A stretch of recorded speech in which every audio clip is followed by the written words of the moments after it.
중동 정세가 경랑에 휩싸였습니다. 미국과 이스라엘의 이란 공습으로 이란의 최고 지도자 하메네이가 사망하자 이란도 반격에 나선 건데요.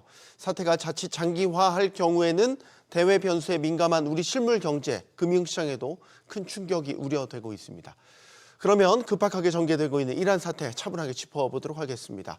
오늘 함께해 주실 세 분 모셨습니다. 블루 인베스트먼트 김동섭 대표 나오셨고요. 포스코 경영연구원 오성주 수석연구원, 한국외대 중동연구소 백승훈 전임연구원 나오셨습니다. 안녕하십니까? 네, 안녕하십니까? 용감한 토크쇼 직설은 SBS 비즈 뉴스 앱과 유튜브에서 실시간으로 시청하실 수 있습니다. 이란이 하메네이 최고 지도자의 사망을 공식 발표한 가운데 미국의 도널드 트럼프 대통령은 이번 공습의 필요성을 강조하고 나섰습니다. 관련 목소리 먼저 들어보시겠습니다. حضرت امام خامنه ای با نوشیدن شهد گوارای شهادت הבוקר במתקפת פתע עוצמתית השמדנו בלב טהרן את המתחם של הרודן חמינאי. Our objective is to defend the American people by eliminating imminent threats from the Iranian regime, a vicious group. 네. 미국과 이스라엘의 이란 공격의 이 타이밍은 상당히 전격적이었습니다. 그리고 좀 예상을 깬 부분이 분명히 있죠. 스위스 제네바에서 핵 협상, 물론 결과 없이 그냥 끝났지만 후속 협상도 있을 거라고 분명히 있었죠. 예상들을 하고 잡혀 있었는데 네. 잡혀 있었죠. 그 사이에 어떻게 보면 기습 공격을 감행했어요. 이게 이제 왜 그렇다고 기만작전이었나요? 아니요, 두 가지 층이가 있다. 두 가지 면이 있다고 저는 생각합니다. 하나는 이런 거죠. 그러니까 협상을 깨겠다라는 게 아니라 지금 말씀하신 대로 1차, 2차, 3차 진행하면서 도대체 그냥 협상만으로 외교로는 풀 수 없다라고 생각을 해서 그러면 조금 지형을 바꿔야 되겠다라고 해서 군사 공격을 들어간 부분이 분명히 있다고 보시면 될 것 같습니다. 제가 한 번도 나와서 말씀을 드렸던 것 같은데 미국이 지금 트럼프 행정부가 잘 쓰는 게 강압 외교입니다. 강압 외교는 외교긴 하지만 군사력을 잘 활용하는 외교 방법을 강압 외교라고 하거든요. 네. 근데 이제 보통 어떻게 되냐면 시도 관망, 이렇게 강압을 한번 주고 얘가 어떻게 행동 변화를 하는지 지켜보는 과정에서 그 다음에 다음 단계로 넘어가면 점진적 나서주의기.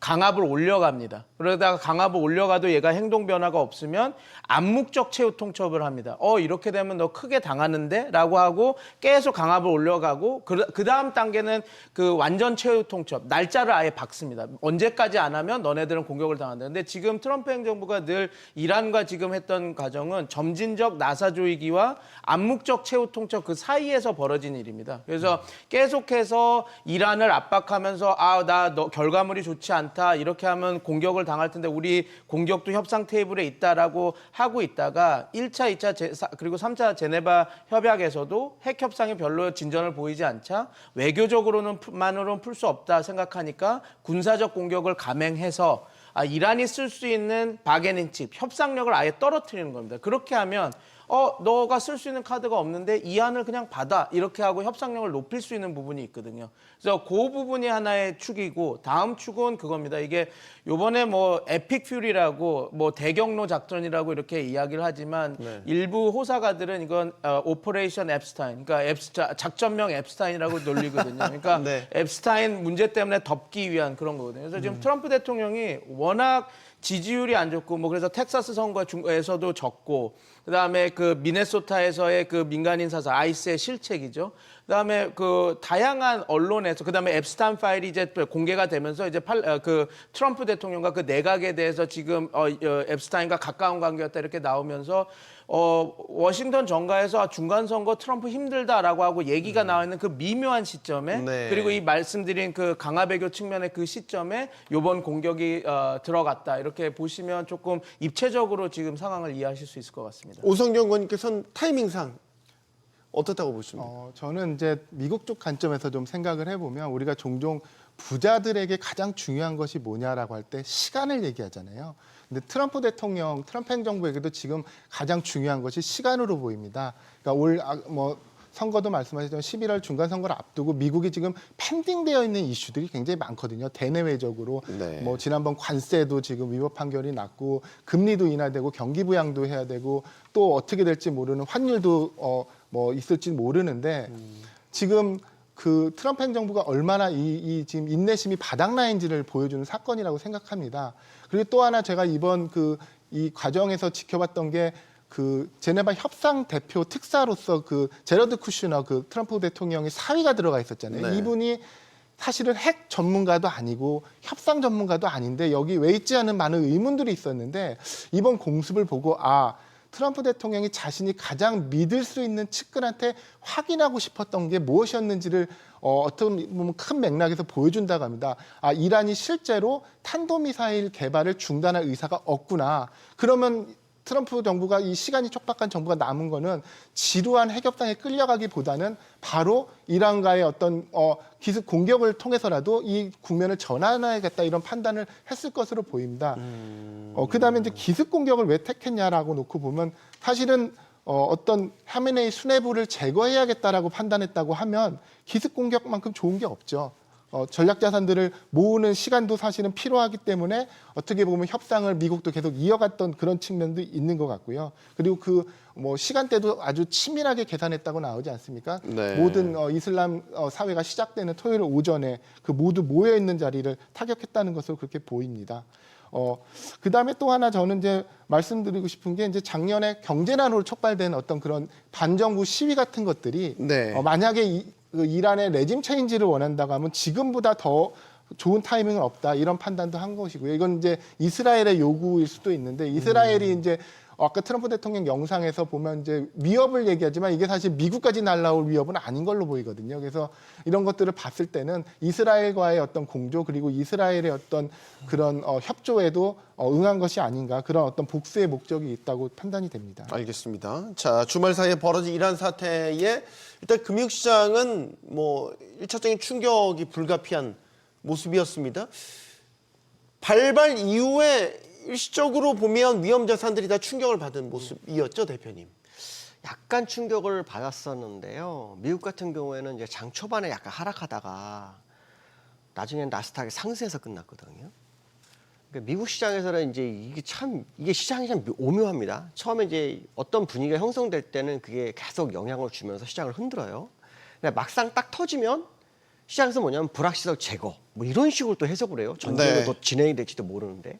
근데 미국 시장도 이번 오늘 끝난 거 보면 불확실성이 제거됐기 때문에 단기간에 전쟁은 끝날 거다. 이런 식으로 시장을 받아들이는 거예요. 네. 그러더니 갑자기 주도주가 엔비디아라 툭 튀어나오면서 주가를 끌어올리거든요. 그러니까 이게 참 시장이 참 해석하기 어려운데 우리나라 시장도 지금 그 영향을 받아 지금 약간 밀리고 있잖아요. 근데 또 코스닥은 또 올라와요. 그러니까 이런 걸 보면 일단 중동 사태가 시장의 리스크로 작용했던 부분은 사실이지만 현실적으로 투자가들은 그거에 대한 어떤 상황을 어쩌면 저점 매수의 기회로 받아들이는 상황이 아닐까? 뭐 이런 해석도 해보고 있고요. 다만 이제 유가라든가 이런 부분들이 향후 어떤 식으로 진행될 것인가? 요거에 이제 민감한 정도 이렇게 받아들이는 걸로 같습니다. 물론 이제 시간이 지나서 중동전이 조금 더 길어지냐 아니냐 이거는 나중 문제고 현재에서는 일단 일어날 일이 일어났다라는 쪽으로 해석을 하는 거 아니냐라고 본다 그런다면 약간 충격이 있었던 부분은 특히 우리나라처럼 강세장일 때는 저가 매수의 기회로 접근할 수 있는 상황으로 인식이 될 수 있는 부분도 있지 않을까라는 생각도 해봐야 될 것 같습니다. 알겠습니다. 자, 이번 폭격으로 이란 최고 지도자 하메네이가 사망했습니다. 1989년 이후 이란을 30년 넘게 철권 통치한 인물이 제거가 됐습니다. 이걸 이제 어떤 후폭풍이 있을까 여기에도 많이 주목을 하더라고요. 네. 뭐 이게 그 단순한 정권 수장을 교체했다라고 하는 의미보다는 네. 어떻게 보면 이란 그 신정 민주주의 체제의 핵심 축이 다 흔들리는 그 상황입니다. 왜냐하면 그 하메네이라고 하는 존재는 그냥 단순 존재가 아니라 뭐 최고 지도자, 혁명 네. 수비대, 그다음에 성직자 그룹 이 세 개의 축을 엘리트 그룹을 엮어주는 하나의 중심축이었거든요. 네. 그게 이제 날아간 거죠. 근데 이제 이렇게 저는 생각을 합니다. 이게 오히려 지금 향후에 이제 누가 최고 지도자가 되는지를 되게 다 궁금해하시는데 저는 지금 이야기가 나오고 있는 알리 라리잔이라든지 아니면 좀 그 보수 성직자가 되든지 아니면 지금 명단에는 없지만 아니 뭐 로하니 같은 개혁파 성직자가 최고 지도가 되든지 가능성은 되게 낮습니다. 거의 없습니다. 그런다 네. 이제 누가 되더라도 선택지는 이제 이런 생각이죠. 정권 교체, 이런 체제 변환이 없으면 과연 이란이 핵에 대해서 어떻게 생각할 것인가라고 하는 게 지금 이 사건이 남긴 그 유산이라고 생각합니다. 무슨 말이냐면 우리가 핵 무기가 없으니까 이렇게 너무 쉽게 자기가 원하는 대로 우리가 공격을 당해서 날아가는구나. 지금 뭐 아사드도 그렇고 사담 후세인도 그렇고 리비아의 가다피도 그렇고 핵무기를 가지기를 원했다가 다 포기했던 국가들이 다 수장들이 날아갔거든요. 요번에 이란도 그런 상황이 되니 뭐 향후 지금 지도자가 어떤 보수주의자가 되든 개혁파가 되든 체제 변환이 있지 않고서는 정말 이게 이 시스템이 붕괴되지 않고서는 과연 이란 핵 문제에 있어서 외교적으로 풀 수 있는 방안이 있을까? 그거는 더 줄어들지 않았을까? 그게 지금 이 사건에서 남기는 가장 큰 유산 아닐까 그렇게 생각합니다. 아까 레짐 체인지 말씀하셨잖아요. 하메네이의 사망은 레짐 체인지의 시작점 아닙니까? 그거는 이제 뭐 결과론적으로 그렇게 될 수도 있고 아닐 수도 있어 보입니다만 일단 이제 하메네이의 사망은 1979년 그 팔레비 왕조의 붕괴부터 시작됐죠. 그래서 그 미국과의 그 악연을 끊으려는 어떤 미국의 의도이며 그 호메네이 그 일대 지도자 호메이니 하메네이 그 종교 지도자 두 명이 통치했던 47년간의 독재 정권은 종식된 것입니다. 그래서 지금 뭐 이슬람 그 혁명대 내부에서는 뭐 결속을 다지고 결사항전을 벌이고 있지만 그 내부도 아마 굉장히 혼란스러울 것입니다. 지금은 빠르게 체제를 안정시키겠다고 하지만 이전 투구 양상이 보이면 그 혼란은 더 커질 수 있을 것이고요.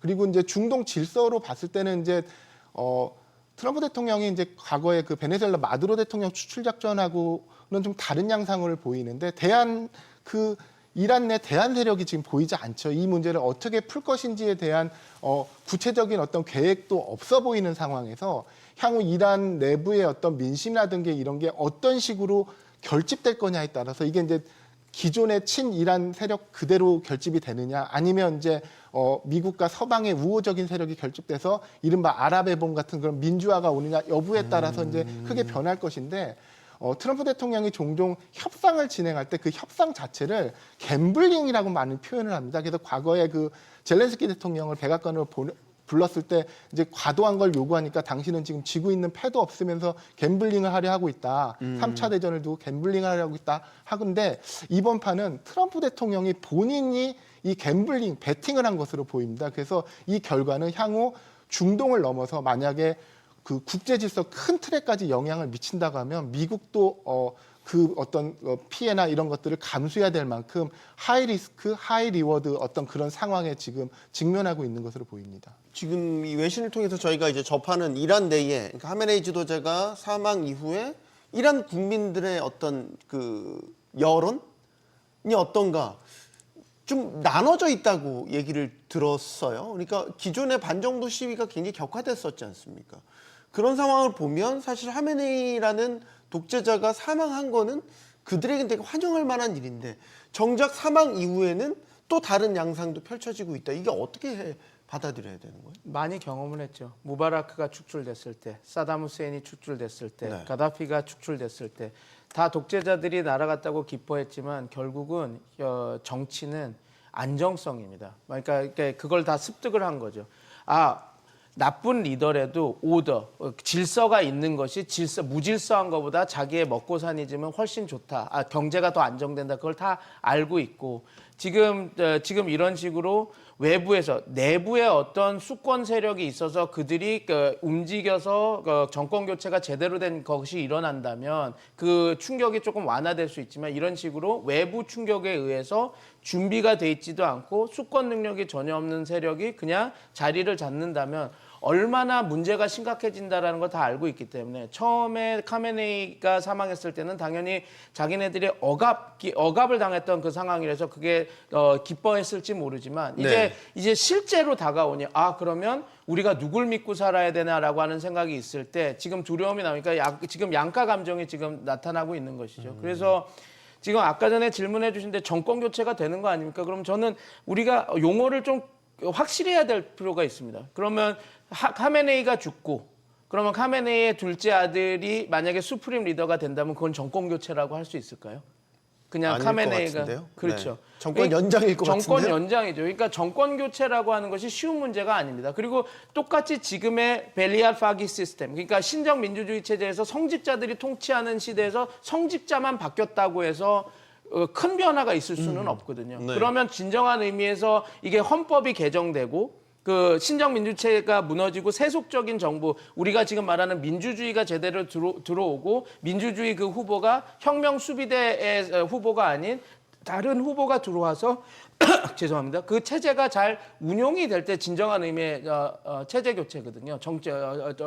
그래서 저는 지금 이 상황이 이란 국민들은 되게 두려움이 되게 제일 클 겁니다. 과연 네. 어떻게? 왜냐하면 바로 옆 나라 이라크가 지금 아직까지도 되게 심각한 상황에 별로 경제 반등이 별로 없는 상황으로 이어진 걸 봐서 지금 뭐 그래도 그때 당시에 이라크는 70% 시아파, 누리 말리키 뭐 이런 나름 시아파 지도자들이 있었음에도 그런데 지금 하메네이 그리고 지금 신정 민주주의 체제를 이끌어가는 성직자 그다음에 혁명 수비대를 제외하고 나면 그런 능력 있는 인물이 없거든요. 뭐 지금 팔레비 왕이 내가 하겠다라고 계속 또 메시지를 발신하지만 저는 전혀 그런 수권 능력이 없어서 이란 국민들이 원하지도 않고 만약에 미국이 푸시를 해서 된다 하더라도 수년 내에 실각할 그런 상황이기 때문에 지금 이란 국민들은 지금 단기적으로는 기뻐해도 중장기적으로는 머릿속이 복잡할 겁니다.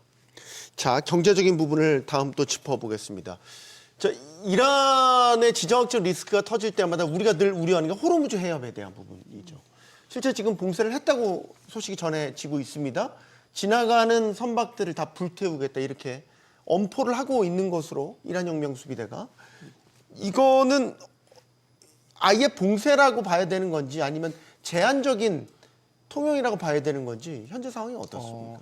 그러니까 실제로 이제 그 호르무즈 해협이 지금 굉장히 엄중한 국면에 이제 상황이 접어들고 있죠. 그러니까 원래 우리가 이론적으로 공식적으로 전면 봉쇄라고 하면 다니지 못하게 거기에 뭐 기뢰를 깔아놓는다든지 네. 그다음 해군 함정들이 순찰을 하면서 이들을 통행을 방해한다든지 하는 것들이 사실은 전면적인 봉쇄인데 이번 같은 경우는 지금 지난 폭격으로 그 이란의 해군력이 많이 상실돼 있습니다. 그래서 이 지금 봉쇄를 하겠다, 지나다니는 선박들을 모두 불태워버리겠다는 게 지금 이란 그 혁명 수비대의 그 어떤 그 발표로 진행되고 있지 않습니까? 이거는 사실상 제한적인 봉쇄인 거죠. 그리고 지금은 이 전쟁이 미국과 이스라엘, 그다음에 이란의 양상이지만 여기를 완전히 봉쇄한다고 할 때는 전 세계가 피해를 보게 됩니다. 그러면 이제 다국적 군이 개입할 수도 있고 이란조차도 감당할 수 없는 그런 측면이 있어서 아직 그 단계까지는 검토하고 있지 않은 것으로 보입니다. 그래서 단기적으로는 제한적 봉쇄하는 거죠. 선박을 납포하거나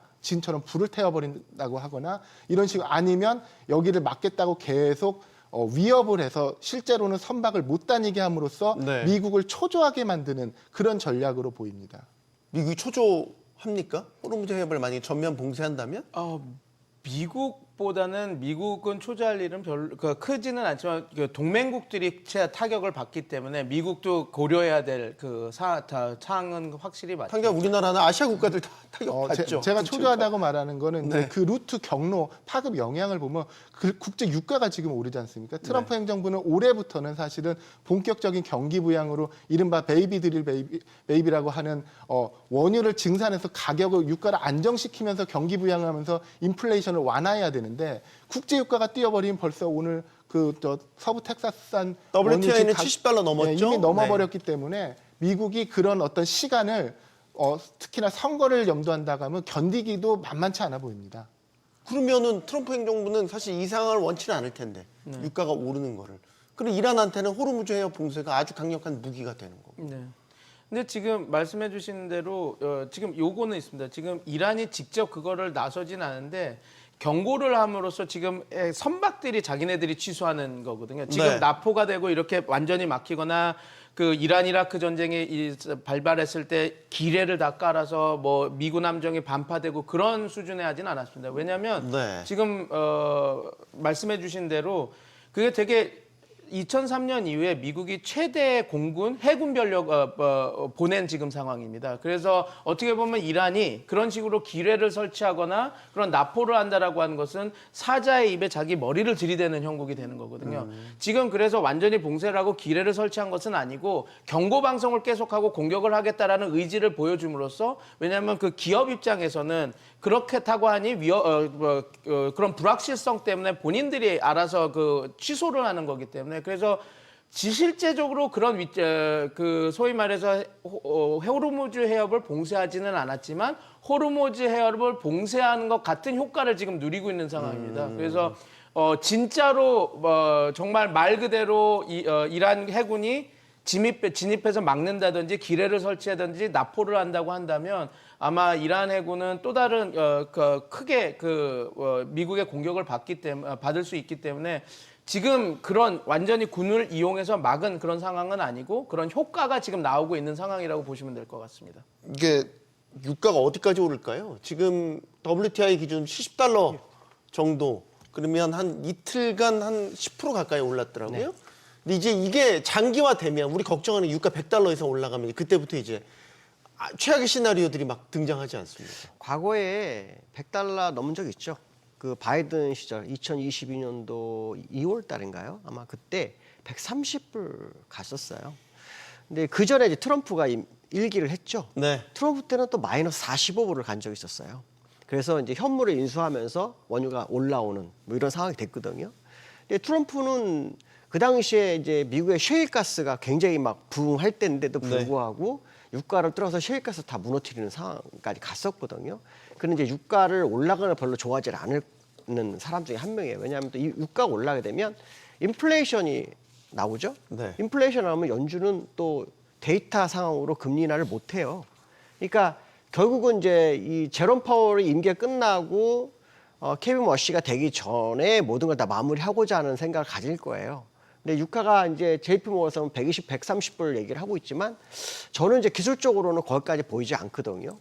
아마 지금 71불도 상당히 많이 오른 거라고 판단하고 있고 트럼프 과거의 일기 때 모습을 보면 한 60불대 전후가 가장 안정적 흐름을 보였었던 모습이 있었어요. 그래서 아마도 지금은 이제 일시적으로 일어난 현상으로 유가가 오르는 거로 보고 어느 정도 시간이 단기적으로 지나면 다시 제자리로 돌아가지 않겠나. 왜냐하면 유가가 오를 때마다 미국은 또 비축유를 풀어요.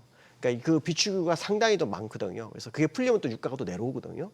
물론 뭐 그것이 이제 일시적일지 아닐지 모르겠지만 뭐 네. 공급이 줄어들면 이제 유가는 계속 버틸 수 있지만 뭐 이란이 어느 정도까지 버틸지는 저도 모르겠어요. 다만 네. 이란이 할 수 있는 게 매우 제한적이기 때문에 결국 협상력, 결국 대화를 또 할 거거든요. 대화를 할 때 협상력을 좀 키우기 위한 과정일 거라고 판단하고 그게 이제 유가로서 표출되는 상황, 이 정도로 보는 게 맞지 않을까 생각을 하고 있고요. 유가 120불, 130불 뭐 이거는 80불대를 넘어가야지 계산을 해보는 겁니다. 차트상으로. 그 전까지는 이제 기술적으로도 80불은 언제든 이제 갈 수 있는 공간이 있거든요. 네. 그러니까 80불 넘어갔을 때, 예. 그때 되면 이제 그때 정말 100불 가나? 이거에 대한 고민을 하는 게 맞지. 지금은 아니다라고 판단하고 있습니다. 아직까지는 최악의 상황을 너무 걱정할 필요는 없겠다라는 정도로 받아들일 수 있겠고, 정권 교체가 된다면 그럼 어떤 정권이 들어설 거냐? 그러면 계속 지금 신정 분리가 아니고 신정 체제가 계속 될 거냐? 그럼 이제 기존에 있던 세력들 중에서 뭐 후임자로 낙점된 몇몇 강력한 후보들이 등장할 수도 있고, 아니면 아까 아랍의 봄처럼 정말 이란 국민들이 들고 일어서서 이거 헌법 개정까지 갈 수 있는 정말 개혁이 일어날 거냐? 어느 쪽에 무기를 두고 계십니까? 이거는 오영 의원님께 먼저. 예, 제가 먼저 말씀을 드리면 이제 트럼프 대통령이 사실은 정권 교체, 레짐 체인지를 얘기했지만 구체적으로 어떤 형태의 뭐를 원하는지가 잘 드러나지 않습니다. 근데 이란 국민들 향해서는 들고 일어서라고까지 메시지를 던졌잖아요. 그렇죠. 그러니까 이란 내부에서의 어떤 변화나 소요 사태 등으로 인해서 어떤 새로운 정권이 생기면 그 정권이 반미 세력만 아니라고 하면 나는 지지하겠다. 아직 그 공습 전에 노골적으로 그 미리 촬영된 영상으로 발표를 했지 않습니까? 우리하고 이스라엘이 공습을 해줄 테니 너희들은 그 정부를 뒤집어라. 그리고 새로운 정부를 세워라. 그런 얘기를 했습니다만 아까도 말씀드렸지만 그 사회의 어떤 그 시민 사회가 성숙되지 않고서는 그 정권의 수뇌부만 없어졌다고 해서 민주화가 바로 오지는 않습니다. 트럼프 대통령이 과거 미국이 수많은 중동 전쟁에 개입해서 아까도 말씀드렸지만 이러한 상황, 그래서 결국은 미국이 장기전의 수렁으로 끌려 들어가는 걸 반복했음에서도 이런 얘기를 하기 때문에 사실은 미국 언론에서도 비판을 받는 측면이 있거든요. 도대체 뭐를 원하는지 잘 모르겠다. 그래서 이제 지금 이 과정을 계속 예의주시하고는 있을 겁니다. 그래서 만약에 미국이 상대할 수 있고 컨트롤할 수 있는 대상이 있다고 하면 미국은 아마도 그 정부를 임시적으로라도 그 국가 어떤 지도부로서 승인을 하고 끌고 가려고 하는 것이 아닌가, 그런 식의 판단을 해봅니다. 네. 자, 지금 화면에 유고시 이제 3명의 대리 체제가 비상 체제로 이제 운영되도록 만들어져 있습니다. 그리고 이란 헌법상 최고 지도자는 이제 성직자 88명으로 구성된 전문가 회의. 네. 여기서 선출이 네. 되는 거. 여기에 지지를 받아야 되는 거 아니에요? 그렇죠. 지금 헌법상으로는. 맞습니다. 그래서 여기가 지금, 어딜 지지합니까, 지금? 지금 뭐 후보들이 이렇게 나오고 있는데 그 카메네이 둘째 아들이 될지 아니면 지금 사법부 수장인 에제이가 그 될지 뭐 이야기는 많이 뭐 라리자니를 뽑을지 뭐 호사가들은 여러 가지 이야기가 나오고 있는데 말씀드린 대로 그게 중요한 거는 아닌 것 같습니다. 왜냐하면 지금 우리가 이야기하는 레짐 체인지가 이 3명의 지도자가 되는 건 레짐 체인지가 아니거든요. 그냥 하메네이의 오른팔, 왼팔 아니면 친계 가족이 되는 그 과정이기 때문에 우리가 김정일이 죽고 김정은이 됐다고 레짐 체인지라고 얘기하는 사람이 하나도 없지 않습니까? 그래서 이게 레짐 체인지라는 게 이 부분을 좀 얘기하고 있습니다. 트럼프 대통령이 제가 그 정치학자로서 분석하기가 제일 어려운 게, 저희도 시나리오 분석을 하곤 하지만 이런 식으로 디테일한 플랜들이, 악마는 디테일이 있다고 하지만 디테일한 플랜이 없는 상태에서, 설익은 상태에서 이런 작전들을 하는 대통령은 아마 미국 대통령 중에서 트럼프가 처음일 겁니다. 그래서 뭐 이야기해서 정권 교체라고 한다고 하는데 말씀 주신 대로 정권 교체가 뭘 의미하는지도 명확하게 하지 않았고, 그리고 우리가 아는 정권 교체를 하려면 지상군 파견이 돼야 됩니다. 근데 지상군 파견을 못하니까, 그리고 요번에 공격을 들어갈 때 편지에도 지상군 파견할 생각을 하지도 않았고, 그래서 뭐 최대 인원을 배치했다라고 그러지만 그건 다 공군력, 해군력이었고, 그러면 이제 그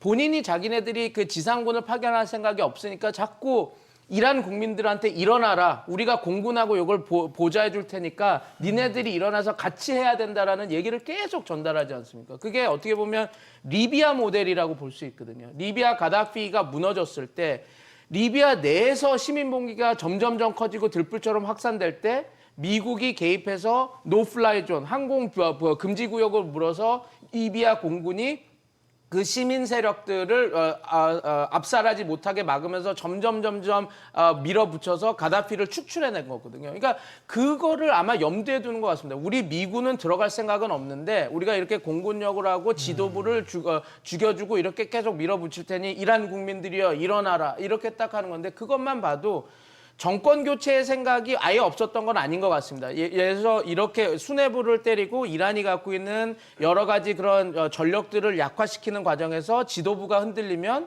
그래서 소요 사태가 같이 일어나고 하면 우리가 정권 교체를 할 수 있겠다라는 그런 어떤 그런 플랜은 있을지 몰라도 자기네들이 직접 할 생각은 없었거든요. 그럼 이런 거를 다 지켜보면 과연 정권 교체가 과연 될 수 있을까? 그리고 정권 교체, 이란에서 정권 교체가 아니라 지금 새로운 지도부가 된다 한들 미국이 원하는 대로 이렇게 갈 수 있을까? 그런 의문점이 가장 많이 남는 거죠. 그래서 다른 미국 학자들이 하는 안 중에서는 이것도 있습니다. 차라리 이렇게 수뇌부를 계속 죽이는 과정에서 네.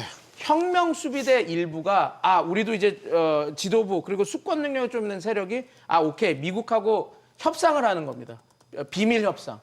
우리가 그럼 쿠데타를 하겠다. 그래서 세속 정권을 만들겠다. 그 대신 우리를 좀 지지해달라. 이렇게 해서 예를 들어서 그 정권 교체, 그다음에 세속적인 정권으로 가는 거. 근데 아마 그 정부는 우리가 얘기하는 민주주의 정권은 아닐 겁니다. 왜냐하면 혁명 수비대 군부가 그 쿠데타를 해서 미국과 괴를 같이 하는 그런 거기 때문에, 그러면 그 경우에는 좀 우리가 생각하는 그 정권 교체랑 다르겠죠. 근데 여기서 좀 미묘한 점이 있습니다. 미국의 국방부 장관이 그 얘기를 했거든요. 우리는 지금 PC, Political Correctness를 위한 전쟁을 하는 것이 아니다라고 얘기를 했습니다. 그러면 그 의미가 뭘까? 아, 자꾸 이란 이제 국민들이 일어나라. 어떻게 보면 민주혁명을 얘기하고 이렇게 했던 것 같지만 본인들도 그게 가능하지 않을 것 같으니까 쓱 발을 빼는 부분도 분명히 있는 거지만 지금 제가 말씀드린 시나리오, 오히려 지금 지도부에 균열을 내고 지도부 중에서 그 군부를 접촉해서 구테타를 해서 네가 신정민주체제 말고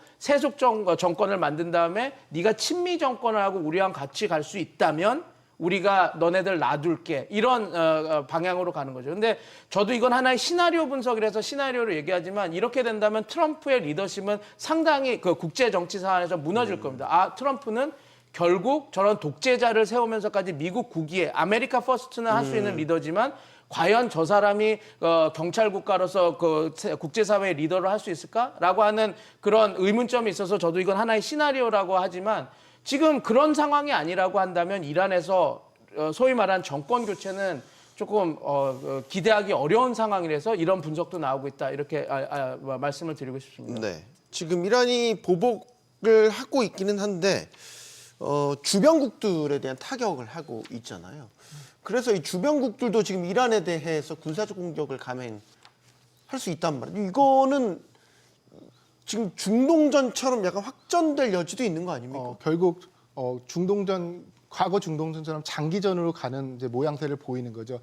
앞서 이제 말씀하셨던 거하고 이어받아서 아마 트럼프 대통령은 자기의 행정부는 그 이전에 있던 행정부보다 뛰어나기 때문에 장기전으로 가는 수렁에 빠지지 않을 수 있을 거다라는 어떤 그런 환상을 갖고 있는지도 모르겠습니다. 그러나 뭐 계속 우리가 얘기했듯이 어떻게 포격만으로 정권 교체를 하는 기적이 일어날 수 있겠습니까? 그럼 결국은 지상군이 들어가서 그리고 그래서 오늘 아침에 나오면 그 지상군 투입 가능성은 아예 가능성도 시사를 하긴 했죠. 부인하진 않았죠. 네. 왜냐하면 만약이라는 걸 늘 대비해야 되니까. 그러나 지상군이 투입되게 되면 어떤 식의 문제가 발생하냐면 과거도 우리가 대규모 전면전의 전쟁을 해서 전투 병력들이 막 사망하면서 미국이 장기 수론으로 빠진 것 같지만 실제로는 그러지 않거든요.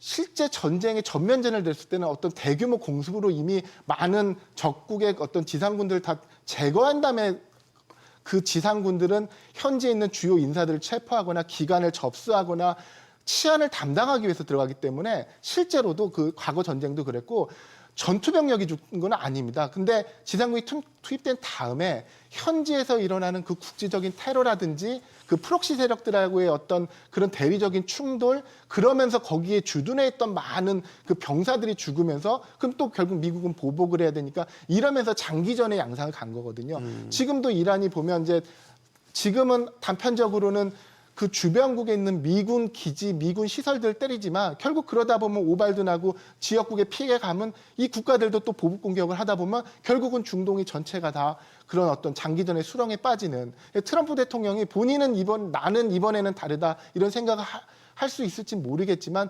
결국은 이런 흐름대로 이런 구도대로 지금 갈 수 있을 것 같은 그런 가능성이 높아 보입니다. 네. 장기전 가능성. 불가능은 없다라고 생각하는데 쉽지는 않을 거라고 보입니다. 왜냐하면 지금 트럼프 대통령은 보낼 수도 있다고 시사했지만 네. 포인트가 이겁니다. 지금 뭐가 문제냐면 이번 전쟁에 미국이 아무리 대통령이 강해도 의회 중심의 국가입니다. 네. 전쟁이 선포하려면 의회가 승인을 해야 되고 전쟁이 벌어지기 48시간 전에는 의회한테 알렸어야 되는데 이번엔 전혀 그런 게 없었거든요. 그것도 좀 논란이 있죠. 논란이 있죠. 네. 그런데 만약에 지금 그런 것도 안 한 상태에서 지상군까지 보낸다? 그러면 이거 좀 다른 문제로 넘어갑니다. 이제 아무리 지금 미국이 무법하고 대통령이 다 한다 그래도 이거는 아마 그 정권상으로도 크게 짐으로 올 겁니다. 그리고 뭐가 있냐면 지금 트럼프 지지율이 36%입니다. 최저 낮았을 때 지지율과 똑같은 상황이거든요. 네. 그리고 지금 지상군 파견에 대해서 그 호의적으로 이야기하는 뭐라 그럴까요? 사람들은 27%입니다. 트럼프 대통령은 장기의 이익을 보는 사람이 아닙니다. 자기 단기. 지금도 중간선거 11월 선거를 보고 있는데 지금 지상군을 파견한다? 중간선거에서 어떻게 될지 모릅니다. 왜냐하면 지금 마가 세력도 균열을 하고 있거든요. 우리가 작년 6월달 12일 전쟁을 복귀해 보면 12일 날 끝날 수 있었던 거는 우리가 이란에 들어간다, 주둔군 파견할 거다, 우리가 이렇게 할 거다라는 메시지들이 나오기 시작하고 그런 분석들이 나오니까 마가 지지자들에서 이게 뭐야? 무슨 이게 아메리카 퍼스트? 또 그럼 우리 이란에 가서 돈 써야 돼? 우리 군 보내야 돼? 이런 이야기가 나오면서 순식간에 트럼프 행정부가 이스라엘에 제동을 걸고 전쟁을 멈췄거든요. 그래서 저 수사는 지금 이란을 압박하려면 우리가 지상군 파견도 할 수 있어 하고 계속 고조를 올려가야지 협상력이 높아지기 때문에 그럴 수도 있고 또 한 가지 변수는 있습니다. 이 공격을 1주, 2주 하는 과정에서 네. 이란 국민들이 봉기를 해서 막 정말 진짜 강대강 대치를 하고 우리가 조금 지상군을 파견을 해서 도와주면 정권 교체가 될 수 있겠다라고 하는 판단이 섰을 때 그리고 아까 전에 시나리오 분석을 얘기했지만 어느 정도 그 내부에 있는 이란 혁명 수비대와 군부와 어떤 교감이 돼서 얘네들이 구테타를 할 것 같으니까 우리가 좀 지상군 파견을 해서 도와줘야 되겠다. 그 두 선택지가 아니라면 트럼프 대통령이 그냥 지금 상황에서 미군을 보내줄 이유는 별로 없습니다. 그렇게 되면 중간 선거에서 별로 좋은 결과를 이룰 수도 없을 거고 지금 모든 그런 상황이기 때문에 전면전 이렇게 하는 것은 우리가 좀 생각해 봐야 되는 좀 더 고려해 봐야 되는 문제점이 분명히 있습니다. 그리고 네.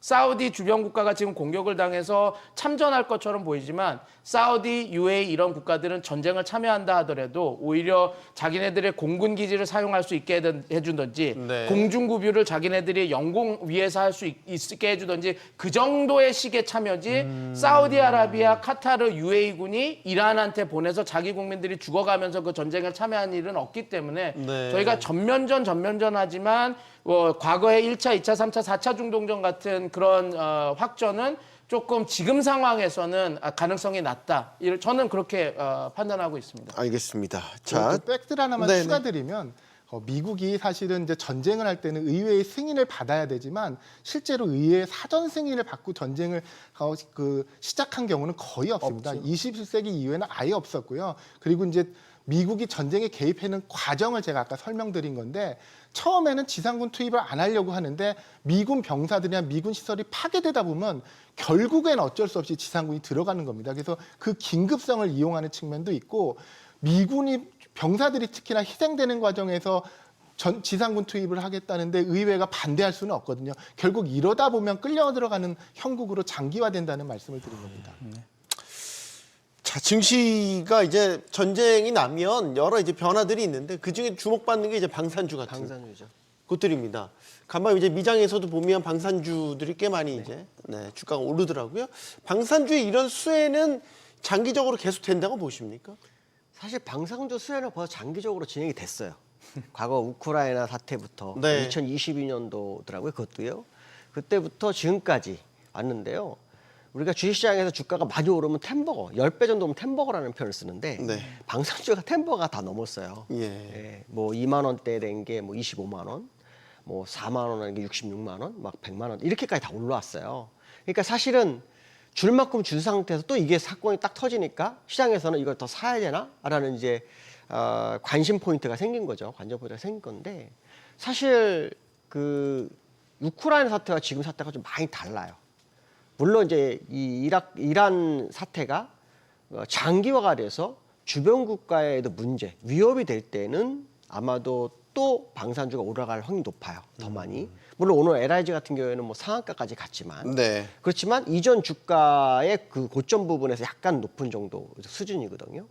근데 이제 우크라이나 사태는 어떤 일이 벌어졌냐면 유로존에서 우크라이나가 이제 러시아 침략을 받으면서 그 주변 국가들 위협을 받잖아요. 그러니까 주변 국가들이 자기들의 재래식 무기를 공급하고 자기들은 다시 새롭게 공급하고 난 이제 비어진 곳을 채우는 과정에서 이제 방산주가 뜬 거란 말이죠. 그러니까 지금은 중동에 있는 이웃 국가들이 재래식 무기를 뭐 어디에 공급할 그런 상황이 전혀 아니란 말이죠. 그렇기 때문에 만약에 이제 주변으로 이제 장가되면서 이 주변 국가들이 같이 전쟁에 참여해서 무기가 많이 소진됐을 때 그때는 아마도 이제 방산주가 더 힘을 쓰지 않을까 생각이 드는데 지금은 일시적인 상황이 아닐까 이런 생각도 한번 해보고요. 아까 말씀하신 장기적으로는 벌써 한 3년 정도가 계속 시세를 줬던 네. 것이 방산주다 보니 사실은 이제 이게 기회일까에 대한 의문점은 조금 가져야 되지 않을까 생각도 듭니다. 그리고 또 뭐 증시도 증시지만 실물 경제에도 미치는 영향이 굉장히 크잖아요. 일단 1차적으로 아까 원유 말씀드렸지만 원유가 많이 오르면 물가 인플레이션 걱정을 하게 돼. 인플레이션 이렇게 오르면 이제 금리도 낮추지 못하게 되고 금리 못 낮추면 결국 또 뭐 기술주나 성장주들은 다 악재가 되는 악재가 상황. 이게 되죠. 이제 돌고 도는 돌고 도는 상황인데 네. 사실 이제 우리나라가 가장 봐야 될 것은 이제 미국이라는 시장이거든요. 그러니까 미국 시장은 지금 트럼프가 원하는 것은 금리 인하를 원하는 거잖아요. 결론적으로 말하면 우리가 이론적으로는 중동의 지정학적 리스크가 유가를 자극하고 그것이 인플레이션에 영향을 미쳐서 문제를 일으킬 거라 생각했지만 미국이라는 시장에서 만약에 그 기업을 방어가 되기 시작하면 또 그 영향이 또 다를 수 있거든요. 그러니까 이게 논리적인 부분과 현실적인 다를 수 있는 부분이에요. 예를 들어서 우리가 그 주말에 이 사태가 터졌을 때 미국 시장은 폭락이 얼마나 할까 뭐 이런 생각을 했었거든요. 네. 근데 전혀 뭐 없었잖아요. 장 초반에는 내렸고 시간에서만 나스닥 선물이 1.5% 정도 빠졌다가 본장 가니까 보합이 돼버렸거든요.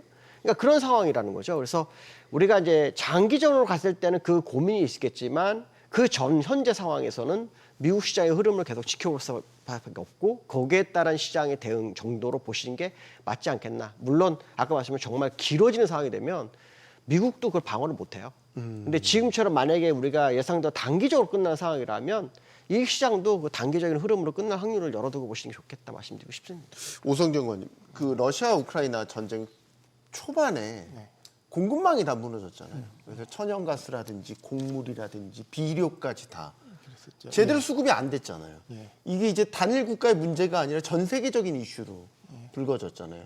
이번에 그럴 걱정 안 해도 되겠습니까? 근데 그때도 사실은 이제 단기적인 충격이 컸었지만 결국은 이제 수급은 이제 그 자체적으로 이제 글로벌 균형을 이루고 있는 측면이 또 있습니다. 그래서 결국은 러시아의 곡물이 안 나가고 함으로 해서 문제가 됐던 부분을 다른 지역에서 대체하고 그 러시아의 비료 같은 게 안 나갔던 지역을 결국 캐나다에서 우리가 대체해오고 우크라이나 곡물 같은 게 안 되던 거를 다시 뭐 남미에서 갖고 오고 이러던 측면이 있습니다. 그래서 이번 중동 같은 경우도 이제 에너지 수급에 비상이 걸리면 이제 특히 이제 우리나라가 사실 이제 고민이 커질 건데 네. 지금은 우리가 이제 중동에서 대부분을 들여오고 있지만 그 이란산 석유는 사실 그렇게 그는 어차피 지금 제재에 걸려 있고 그 원유를 공식적으로 사주는 것 자체만으로도 그 세컨더리 보이콧에 걸려 있기 때문에 피해를 사실상 피해가 없습니다. 근데 이제 호르무즈 해협이 봉쇄된다고 하면 우리가 다른 이제 원유의 안정적인 공급 루트를 찾아가는 거죠. 그래서 그 찾아감으로 해서 또 다시 균형을 맞춰야 되는데 그러는 시기까지는 일정 기간 동안은 우리 뭐 경제에도 타격이 있고 금융시장에도 그 불확실성이 계속 지속되는 그런 면들은 있어 보입니다. 네. 자, 미국의 중간선거가 11월이란 말이죠. 아까 이제 마가 세력들의 분열도 말씀 주셨는데 이번 전쟁이 중간선거에 어떻게 영향을 미칠까? 악수라고 한다면 트럼프가 선택 안 했을 것 같은데 뭔가 위기 돌파구의 키포인트가 될 수 있다고 보니까 당연하죠. 네. 트럼프도 군사공격을 감행한 거다라는 분석이 나오고 있더라고요. 네, 맞습니다. 지금까지는 지금 상황까지는 나쁘지 않게 진행이 됐습니다. 그래서 뭐 일부 전문가들, 미국의 일부 전문가들 요번에 4주, 5주 얘기를 트럼프 대통령이 계속 진행할 거다 얘기를 하지 않았습니까? 네. 그래서 거기에는 되게 군사 전문가들이나 이런 게 의아한 부분이 있었습니다. 왜 4주, 5주인가? 왜냐하면 정권 교체를 위해서 4주, 5주를 하는 건가? 아니면은 이 4주, 5주가 있어야 그 미사일이나 핵시설 같은 거를 다 파괴할 수 있어서 4주, 5주인가? 그러니까 그런 것들이 되게 많았거든요. 근데 어떤 일부 전문가들이 이렇게 얘기합니다. 그게 4주, 5주 안에 이 상황이 정리가 돼야지 지금 하메네이 사살과 이렇게 한 것들이 자기 지지율에 도움이 된다라고 판단을 해서 이 안에 뭔가 모든 거를 해결하려고 하는 그런 거가 있다라고 분석하는 전문가들이 있더라고요. 그게 첫 번째고 둘째는 이제 그런 거겠죠. 이 중간 선거에서 요게 만약에 이 정도 수준에서 이란이 굴복적인 협상. 그러니까 알겠다. 우리가 핵을 포기하고 뭐 탄도미사일도 이 정도로 줄이고 그리고 이렇게 더 이상 미국에 대해서 지금 이거에 대한 거에 보복 공격 안 할게 호르무즈에 안 막을게 하고 여기서 멈춘다면 당연히 중간 선거의 전리품이죠. 하메네이도 죽였고 수뇌부들 다 사살한 상황에서 전쟁도 끊쳤고 위협 상황도 없어졌고 얘네들 이란이 갖고 있는 위협 무기들도 많이 없어진 상태에서 협상을 맞으니까. 그런데 만약에 이게 전쟁이 이렇게 끌어지고 끝까지 결상전을 해서 4주 이상까지 넘어가고 그 과정에서 미군들이 많이 죽고 이런 상황이 돼서 질척하는 상황이 된다면 트럼프 행정부 입장에서는 이게 지금 어떤 그 국면 전환용으로 사용하고 이걸 통해서 뭔가 반등을 노렸지만 그러지 못하는 상황으로 빠질 수 있는 상황도 있죠. 왜냐하면 마두로 축출 때를 한번 생각해 보시죠. 처음에 엄청나게 지지율이 반등했다가 그 이후에 시간이 지나면서 다 까먹지 않았습니까? 네. 이것도 똑같은 상황이라서 이거는 지금 오픈 결말이라고 지금 아직 생각을 합니다. 지금 상황까지는 중간 선거에는 긍정적인 요소가 더 크지만 시간이 더 끌어가면 끌어갈수록 그다음에 정권 교체나 자기가 트럼프 대통령이 말한 그 결과물들이 나오지 않으면 점점 수렁에 빠질 거라서 그래서 저는 장기전으로 가는 거는 이런 문제들 때문에도 트럼프 대통령이 과연 원할까라고 하는 그 의문점은 항상 보면서 제가 분석을 하고 있습니다. 마가 세력들이 결국 또 여기에 대해서 어떻게 생각할까? 트럼프의 핵심은 마가 지지층이니까. 그러니까 지금 이제 앞서 한 가지만 정리를 좀 하고 넘어가면 중간 선거는 원래는 미국의 그 대외 이슈는 거의 영향을 못 줍니다. 중간 선거에 일반적으로 가장 큰 영향을 주는 거는 실업률, 인플레이션 같은 경제 이슈들이거든요. 네. 이번에는 그 소위 어포더빌리티라고 하는 그런 어떤 삶의 소비 여력 이런 것들이 가장 큰 핵심인데 트럼프 대통령은 아마도 이번 공습을 선거 충분히 이전에 그러니까 4, 5주 만에 끝냄으로써 유가를 안정시키고 그 유가 안정된 기반으로 경기 부양을 해서 선거를 치르고 뭐 이런 것들을 지금 계획했던 것이 아닌가 다소 좀 막연한 그런 계획이 아니었나 싶은 건데 만약에 이 전쟁이 미국 행정부의 의도화 되지 않고 장기전이 되고 피해가 되면서 특히 미군의 병사들이 희생된다고 하면 그때부터 이 이슈는 국내 이슈가 됩니다. 그래서 이 전쟁이 필요했냐부터 해서 이러한 병사들이 왜 희생돼야 되냐부터 해서 지금 안 그래도 미국 사회가 극명하게 갈리고 있지 않습니까? 그래서 지금 여론조사를 해보면 전반적으로 전쟁에 대한 우려가 높지만 아직도 공화당과 민주당 지지자들을 그 사이에 두고 전쟁 찬성 반대의 그 표심은 완전히 반대입니다. 그래서 그런 거기 때문에 이게 계속 장기전으로 길어질수록 이게 이제 선거에 영향을 주는 방식으로 끌려갈 수는 있습니다. 그러면서 네. 최악의 상황이 이 전쟁에서 발을 못 빼고 과거처럼 이것도 베트남전, 아프가니스탄전, 이라크전 같이 가는구나 하다 보면 이게 이제 아까 지금 저 앵커님이 말씀하신 마가들이 제일 싫어하는 거거든요. 마가가 트럼프가 공화당 내에서도 비주류였던 트럼프에게 힘을 실어준 거는 과거 공화당의 주류 네오콘들이 했던 불필요한 전쟁, 국제 세계 경찰로서 인권을 얘기하면서 그 침략 전쟁과 같은 비난을 들으면서도 정부의 재정을 쓰고 부채가 쌓이게 하는 이런 것들을 반대하고 트럼프는 그걸 종식시키겠다고 했던 거거든요. 근데 네. 트럼프의 그 어떤 행보들을 보면 마가가 지지 세력이긴 하지만 마가를 의식해서 거기에 위축되는 모습은 보이지 않습니다. 그건 이전부터 그래서 아마도 마가를 자기가 빠른 이른 시일 내에 전쟁을 종식시켜서 마가도 결국은 나의 의도나 의지를 알고 설득시킬 수 있을 거다. 이렇게 좀 다소 안이하게 생각하는 것이 아닌가. 약간 그런 좀 우려가 있어 보입니다. 알겠습니다. 자, 환율도 비상입니다. 네. 1,460원대까지 올랐습니다. 1,400 초반대까지 간신히 떨어뜨려 놨는데 지금 이란 사태가 또 환율을 자극하고 있습니다. 괜찮겠습니까? 원래 이런 지정학적 리스크는 위험 자산의 회피 현상이 나타나잖아요. 회피 현상이 나타나면 이제 안전 자산으로 가게 되는데 그 안전 자산은 이제 달러, 그렇죠? 뭐 금, 국채 이런 쪽이에요. 그러니까 달러가 강세가 될 수밖에 없고 그러면 이제 원하는 약세가 되는 게 좋죠.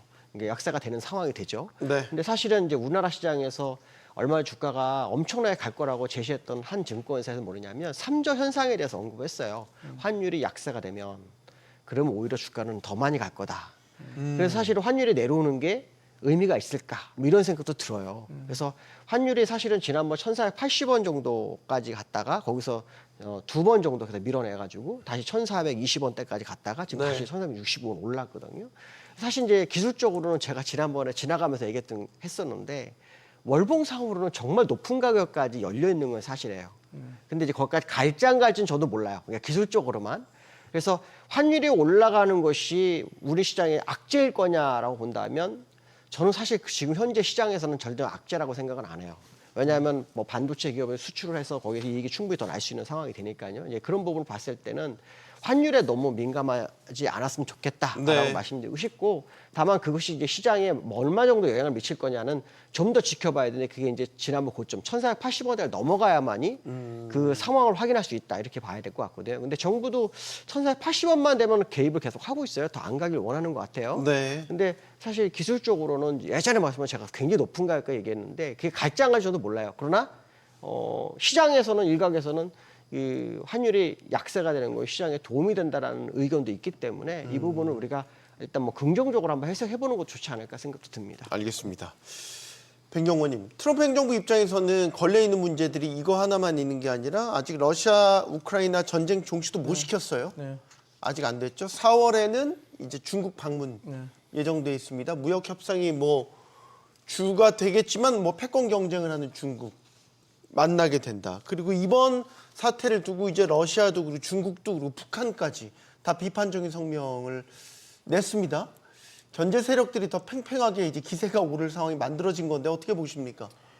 네, 지금 이런 이란 사태 관련해서 중국하고 러시아는 항상 그 연성 균형만 해왔습니다. 그러니까 소프트 밸런싱이라고 해서 강대강으로 부딪히지는 않고, 그래서 하나의 실례는 우리가 막 지금 이 고조가 올라가고 있었을 때 그 몇 달 전부터 그 이란이 계속 러시아한테 러브콜을 보냈거든요. 그러니까 우리가 더 격상시켜야 된다, 관계를. 그러면서 원했던 게 상호 방위 조약이었습니다. 네. 근데 러시아가 그걸 안 받았죠. 왜냐하면 이런 사태를 다 계산을 했던 겁니다. 그래서 뭐 지금 상황이 벌어지고 있지만 그 중국과 러시아는 이제 그 뭐 결속을 한다 하더라도 이 결속이 무슨 군사 동맹으로 해서 이 북한, 중국, 러시아 같이 해서 뭐 미국과 싸운다 이런 느낌보다는, 왜냐하면 지금 트럼프 대통령하고 푸틴 대통령은 또 다른 관계들이 만들어지고 있는 상황이 있으니까요. 그래서 이게 군사 동맹보다는 이 세 개 국가가 외교전, 담론전에서는 공조를 같이 하면서 이렇게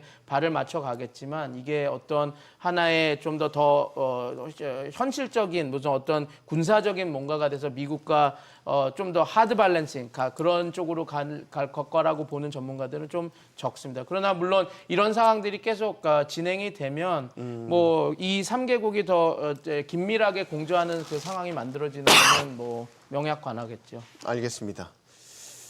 코스피가 낙폭을 확대 네. 하고 있습니다. 줄이는가 싶더니 다시 또 확대를 하네요. 외국인의 매도가 좀 영향을 주는 것 같아요. 저희가 이제 걱정한 건 이거죠. 저희 기세가 워낙 좋았지 않습니까? 6,300까지 찍고 막 그랬었는데 이란 전쟁이 여기에 이제 이 동력의 발목을 잡을까 봐 이게 걱정. 저는 그렇게 생각 안 하고 있어요. 안 하세요? 네, 기술적으로는 중요한 라인을 다 넘어가 있는 상태예요. 그러니까 이게 저는 이제 약간 차티스트에 가까운 사람인데요. 네. 이제 이게 차트를 보면 일봉 차트를 보게 되면 주봉, 월봉, 연봉까지 다 보거든요. 그러면 이제 항상 보면 우리가 중요한 저항대가 이제 생겼을 때 보면 이제 주봉이나 월봉이나 연봉 이걸 보게 되는데, 연봉이 뚫렸어요. 연봉이 뚫렸다는 건 뭐냐면 공간이 이게 막을 공간이 없는 거예요. 이런 데서는 뭐냐면 조정을 줘도 일시적일 확률이 굉장히 높아요. 그러니까 대형 악재가 돼야 되는데, 사실 이란전이 아무리 장기전이 간다고 하더라도 미국이 그 인내심을 가지고 그 전쟁을 할까? 이 생각도 들어요. 왜냐하면 미국 경제에 타격을 줄 수 있기 때문에. 그래서 아마 빠른 시간 안에, 정말 아까 뭐 어떤 시나리오 말씀하셨지만 빠른 시간 안에 마무리를 하려고 할 거예요. 경제에 영향을 주지 않기 위해서. 근데 이제 우리나라 같은 경우에는 또 너무 빨리 올랐잖아요. 그러니까 아마도 이번 기회에 약간 눌리는 정도? 물론 이제 수급적으로 외국인의 매도가 큰데, 그 외국인 매도도 사실은 삼성전자, 하이닉스에 집중돼 있고 다른 종목은 그렇게 규모가 크질 않아요. 그런 거 보면 결국은 이제 그 두 종목이 많이 올라가서 이익 실현을 하는 정도로 봐야 되기 때문에 전체적인 시장의 어떤 악재는 아닐 수 있다는 생각을 하거든요. 그래서 전망과 외국인 다시 시장에 진입하는지를 한번 확인해 볼 시점이 오지 않겠나. 왜냐? 지금 지수는 우리가 신고점이기도 하지만 저항대가 거의 없는 상황에 위치해 와 있기 때문에 네. 이럴 때는 조정이 일시적으로 줘도 제한적인 확률을 열어두고 봐야 되지 않을까, 이렇게 말씀드릴 수 있을 것 같습니다. 알겠습니다. 우려했던 상황이 발생했습니다. 금융시장이 받은 1차적인 충격도 적지 않아 보입니다. 관건은 장기화 여부겠죠. 트럼프 대통령이 지상군 투입 가능성까지도 열어놓는 상황. 장기화 가능성도 배제할 수 없기 때문에 투자자들도 여기에 충분한 대비를 해야 할 것으로 보입니다. 토론 마치겠습니다. 여기는 모든 경제가 모이는 SBS 비즈입니다. 시청해주신 여러분 고맙습니다.